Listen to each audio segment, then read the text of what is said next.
kerja. Ketika satu perusahaan tersebut tidak mau melakukan kontrak kerja, berarti kita tidak magang.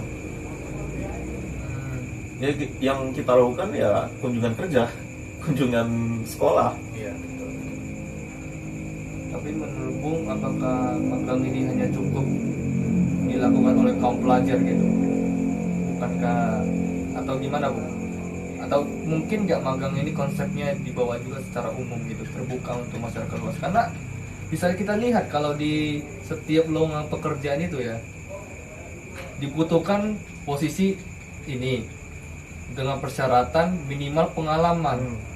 Pertanyaannya, bagaimana seseorang yang habis lulus atau sudah lama menganggur ingin bekerja sedangkan perusahaan itu menuntut memiliki pengalaman sekian tahun gitu.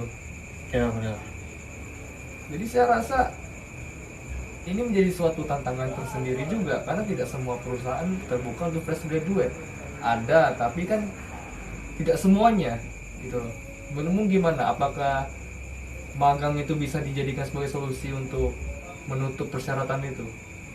Ya sebenarnya mungkin di beberapa sistem pendidikan seperti SMK kita ada magangnya selama, mungkin beda-beda ya setiap sekolah. Kalau dulu saya 6 bulan magang di universitas juga, kita ada magangnya gitu kan. Jadi mungkin ketika kita melakukan kontrak kerja saat magang, setelah kita selesai magang mungkin kita dapat surat pengalaman kerja, mungkin bisa jadi gitu kalau kita cantumkan itu di kontrak kerja tersebut. Jadi itu saya rasa bisa jadi satu solusi ketika satu perusahaan menuntut pengalaman. Kita sudah punya pengalaman saat kita magang, jadi itulah yang hak-hak tersebut lah yang harus kita upayakan ketika kita magang. Tapi menurut Bung sendiri, di dalam lubuk hati terdalam, ketika perusahaan mempersyaratkan kita kerja sekian, memiliki pengalaman kerja sekian lama, itu pantas atau tidak? Kalau pantas atau tidaknya mungkin saya nggak berani jawab ya. Tapi kalau apa ya namanya ya, seharusnya perusahaan tersebut membuka lowongan yang berimbang. Mungkin di satu sisi, di satu skill, di salah satu skill perusahaan membutuhkan pengalaman, mungkin di skill-skill yang khusus begitu kan ya. Tapi di skill yang umum seperti admin, seperti operator di sebuah PT begitu, saya rasa tidak seharusnya perusahaan meminta pengalaman kerja, karena hal tersebutlah yang seharusnya didapatkan oleh fresh graduate. Kalau tidak, apa gunanya kita untuk menaiki jenjang pendidikan? Saya rasa begitu. Dari saya sendiri sih, pengalaman magang itu kebetulan ya, saya itu 3 bulan. Jadi kalau yang saya hadapin sih, kebetulan saya magang itu mungkin berbeda ya dari yang lain-lain. Saya waktu itu kebetulan magang di sebuah rumah makan, kebetulan. Di situ saya itu ditugaskan untuk menjadi sebuah promoter, sama bagaimana saya sebagai orang yang magang memberi sebuah cara agar pelanggan-pelanggan yang akan datang nantinya itu bakal tetap datang lagi, memberi strategi kepada pemilik usaha. Waktu itu juga di saat saya magang, kebetulan sekali tempatnya itu bisa saya bilang tidak begitu. Sorry keganggu suaranya tadi. Boleh ulangi lagi? Oke, ke rumah makan. Oke.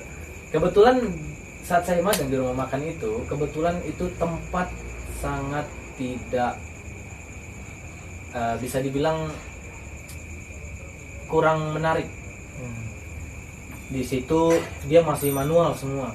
Orang yang mau order, orang yang mau makan, mau minum, itu semua harus datang ke yang punya restoran, mau bilang apa, mau pesan apa, kayak gitu. Dan saya di situ ditugaskan sebagai promoter. Saya membuat sebuah menu, membuat sebuah desain untuk lebih kelihatan menarik di mata pengunjung. Jadi pengunjung tidak sulit-sulit untuk datang, saya mau pesan ini, saya mau pesan itu.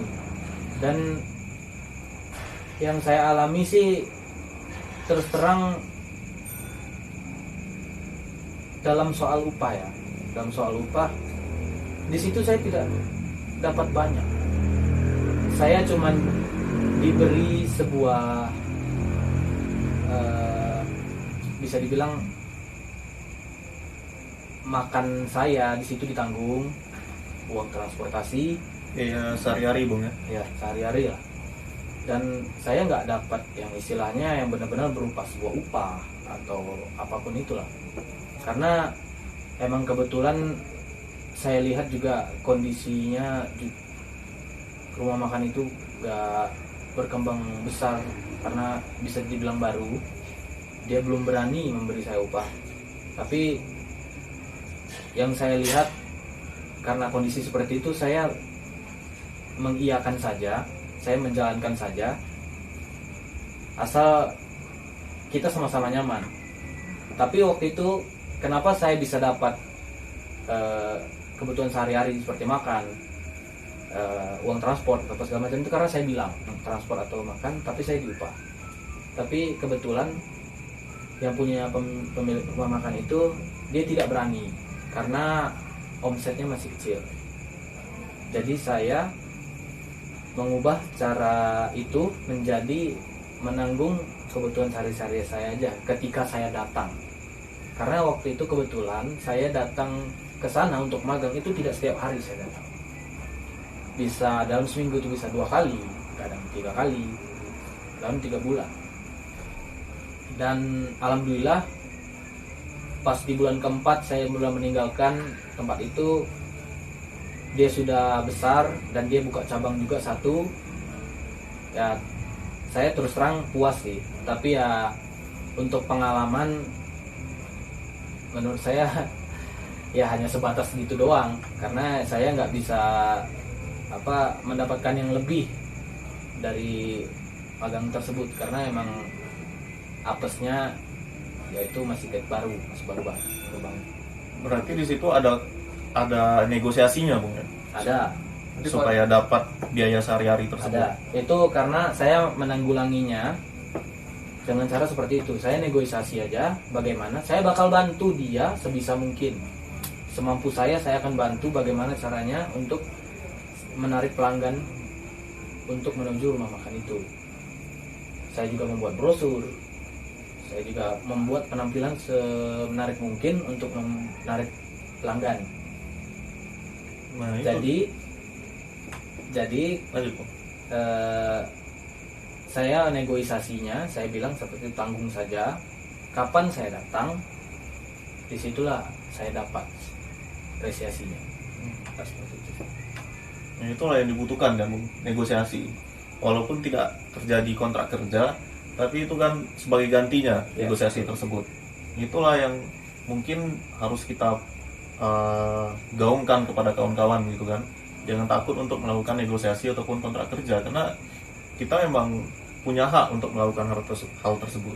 Betul. Berarti pada intinya yang penting itu adalah dasar-dasar dalam untuk hidup itu, kebutuhan hidupnya itu bisa dipenuhi dulu gitu. Iya benar, pemenuhan hak-haknya kan. Penambahan juga lagi pula di sebuah perusahaan ya, kayak yang Bung bilang tentang pengalaman tadi. Sebenarnya saya pun sama seperti Bung Raka, setuju juga terhadap soal magang itu. Karena di satu sisi ya sangat disayangkan sekali, kita bersusah payah, kita bersekolah, orang tua kita juga membiayai kita sampai yang istilahnya benar-benar kita lulus kuliah, dan ternyata pas selesai kita tidak dapat apa-apa. Susah. Memang di sebuah perusahaan itu mereka mencari seorang yang qualified. Mereka itu memberi sebuah kualifikasi untuk lowongan pekerjaan, seperti pengalaman harus 5 tahun, pengalaman harus 2 tahun. Yang saya tangkap sih, dari cara mereka melakukan seperti itu tuh sebenarnya yang pertama itu mereka memang benar-benar mencari orang yang qualified pada bidang tersebut. Yang kedua, ini masih ambigu sih karena saya juga nggak berani bahas lebih. Itu menurut saya sebagai formalitas menurut saya. Karena pada zaman ini ya, saya lihat banyak sekali tidak jarang lah ditemukan ada beberapa orang juga, mungkin Bung juga pernah tahu bahwa ada siasat nih dari orang yang pernah bekerja di PT tersebut, PT manapun, itu bisa memasukkan orang yang tidak berpengalaman sama sekali. Berarti lebih pada ada unsur nepotismenya di situ. Iya, betul. Jadi menurut saya seperti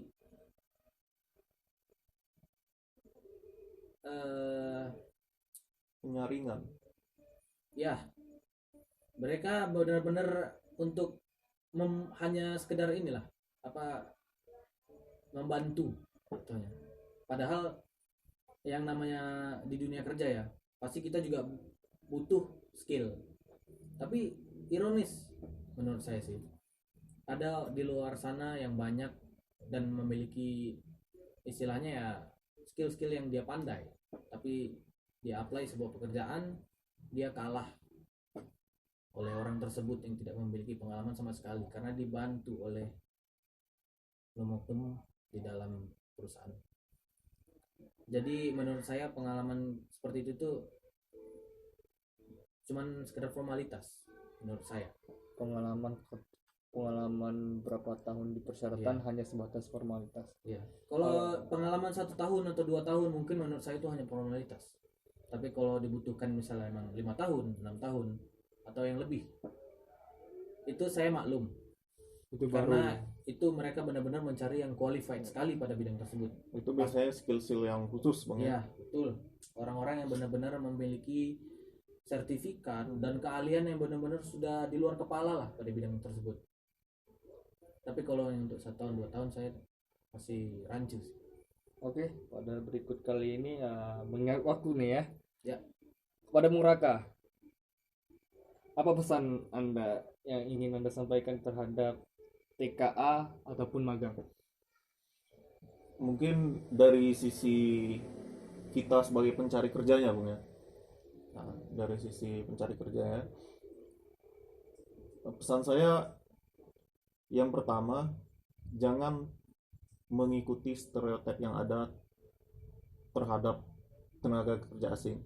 Tidak semua tenaga kerja asing, jangan seakan-akan menganggap tenaga kerja asing tersebut mengambil hak kita gitu. Karena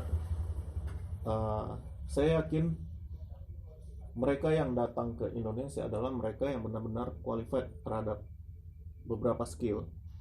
Kalau kita langsung berpikir negatif terhadap tenaga kerja asing, bagaimana dengan tenaga kerja Indonesia yang ada di luar?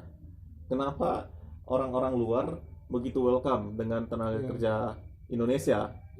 Sedangkan kalau saya tidak salah di Malaysia ada 1 juta lebih tenaga kerja Indonesia. Di Singapura, di Arab Saudi, dan di negara-negara lainnya ada begitu banyak gitu. Dan mereka welcome, mereka berani bersaing. Itu yang paling penting. Kita harus punya mental berani bersaing. Yang kedua, terhadap permasalahan magang tadi, sekali lagi saya tekankan, kita harus berani untuk menuntut hak. Karena salah satu cara kita menuntut hak adalah dengan meminta diadakannya kontrak kerja. Ataupun kalau tidak tercapai kontrak kerja, bisa jadi dengan negosiasi seperti Bung Agif tadi. Jadi jangan pernah takut untuk menuntut hak kita selagi itu benar. Itu mungkin pesan saya. Jadi baik, di kali ini kita harus menutup pada sesi pembicaraan ini.